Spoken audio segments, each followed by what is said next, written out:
sometimes rail thou like Demetrius, and from each other look thou lead them thus, till all their brows death counterfeiting sleep, with leaded legs and begging wings doth creep. They crush this earth into Lysander's eye, whose flicker hath his virtuous property, take from thence all air with his might, and make his eyeballs roll with wonted sight.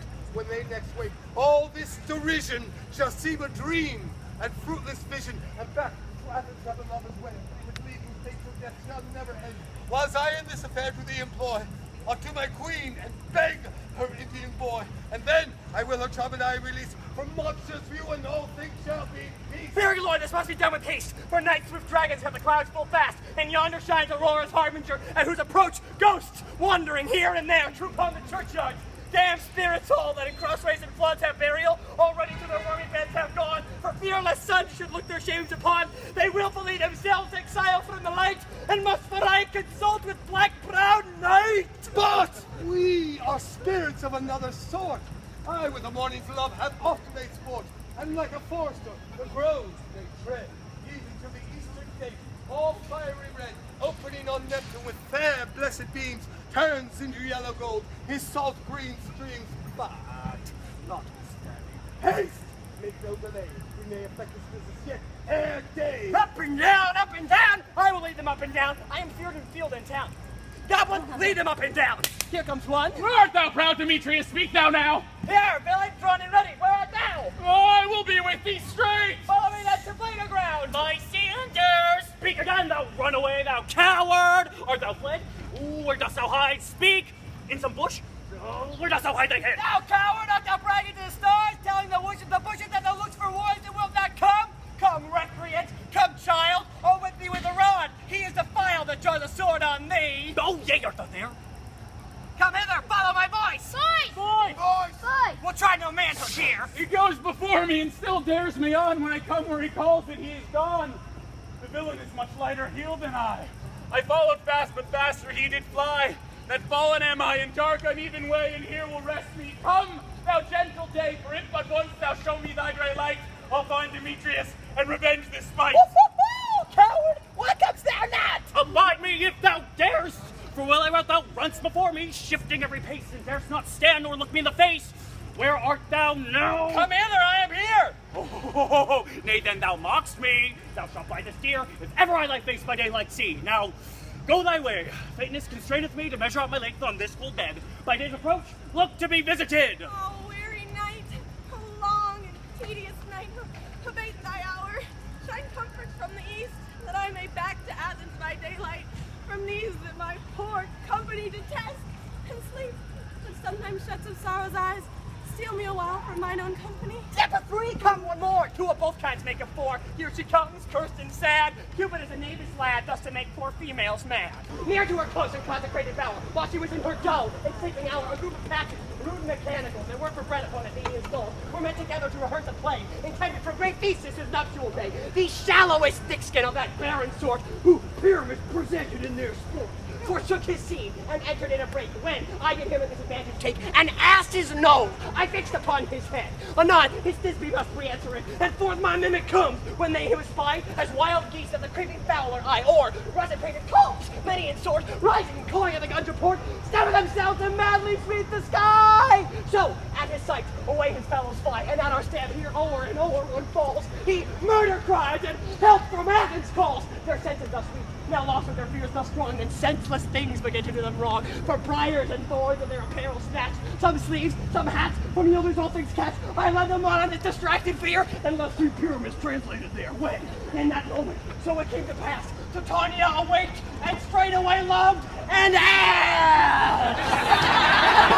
Oh, thou better than I could devise. But hast thou yet lashed the Athenian's eyes with the love juice as I did bid thee do? I took him sleeping, and I thus finished too. And the Athenian woman by his side, that when he wakes before she must be eyed. Stand close, this is the same Athenian. This is the woman, but not this the man. Oh, I rebuke you him that loves you so. Lay breath so bitter on your bitter foe. Now I but chide, but I should use thee word, for thou I fear hast given me cause to curse. If thou hast slain Lysander in his sleep, being overshooting but plenty to give and kill me too. The sun was also true unto the day as he to me, which he have stolen away from sleeping Hermia. I'll believe that soon the whole earth may be born, and that the moon may through the sand creep and so displease our brother's noontide with activity. It cannot be that thou hast murdered him. So should a murderer look, so dead, so grim. So should a murderer look, and so should I, pierced to the heart by your stern cruelty. Yet you, the murderer, look as bright, as clear as yonder Venus in a glittering sphere. What's this to my Lysander? Where is he? Ah, good Demetrius, wilt thou give him me? I'd rather give his carcass to my hounds. Out, dog, out, curse! Thou drivest me past the bounds of maiden's patience. Hast thou slain him then? Henceforth be never numbered among men. Oh, once tell true even for my sake. Dost thou look upon him being awake, or hast thou killed him sleeping? Oh, great touch! Could not a worm in Edda do so much? And Edda did it, for a double a tongue than thine. Thou serpent never Edda stung! You spend your passion on a misprized mood. I'm not guilty of Lysander's blood, nor is he dead, for aught that I can tell. I pray thee, tell me then that he's well. And if I could, what should I get there for? A privilege never to see me more, and from the hate the present part I sow. See me no more whether he be dead or no. There is no following her in this fierce vein. Here, therefore, for a while will I remain. So sorrow's heaviness doth heavier grow, for death that bankrupt sleep doth sorrow owe, which now in some slight measure it will pay. If force tender, here I make some stay. What hast thou done? Thou hast mistaken quite, and laid the love jewels on some true love's sight. Of thy misprison must perforce ensue some true love turned, and not a false turned true. There's no rules that one man holding true, the million veil confounding oath on oath. About the wood! Go swifter than the wind, and Helena of Athens looked up high. Oh, fancy 6 years and pale of cheer, with sighs of love that cost the fresh blood dear. By some illusion, see thou bring her here. I'll charm his eyes against she do appear. I go! Look how I go! Swifter than the arrow from the Tartar's bow! Flowering of his purple dye, hit with Cupid's archery, sink in apple of his eye. When his love he does espy, let her shine as gloriously as the Venus of the sky. When thou wakest, if she be by, beg of her for remedy. Captain of our very band! Helena's here at hand, and he is mistook by me, pleading for a lover's fee. Shall we their fond pageant see? Yes. Woo! Woo! Lord, what fools these mortals be! And decide! The noise they make will cause Demetrius to awake. Then will two at once rule one, that must needs be sport alone. And those things do best please me, that will fall preposterously. That I should woo and scorn and derision never come in tears. Look, when I bow, I weep and vow so born in their nativity all truth appears. How can these things in me seem scorn to you, bearing the badge of faith to prove them true? You do advance your cunning more and more. When truth kills truth, oh devilish holy fray. These vows are Hermia's. Will you give her o'er? Weigh oath against oath, and you will nothing weigh.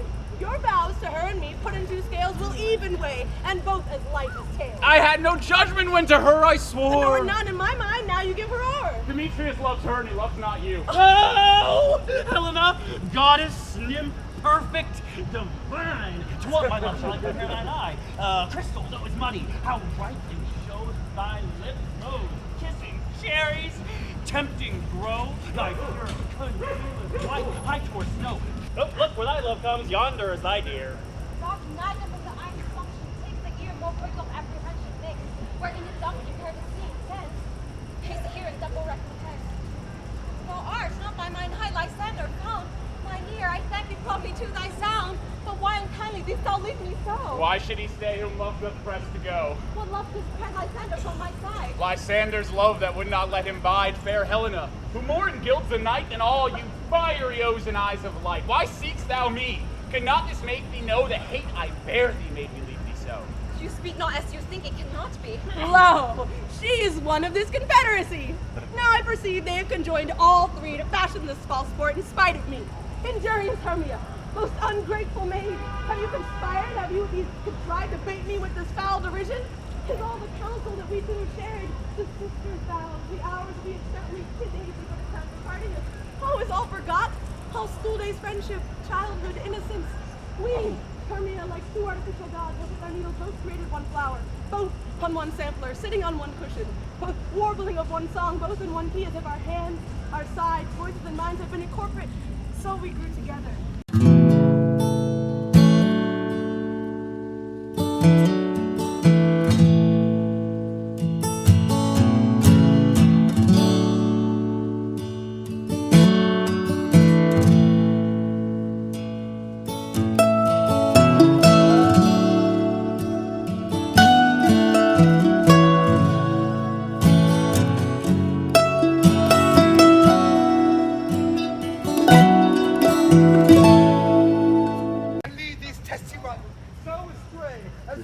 not within another's way.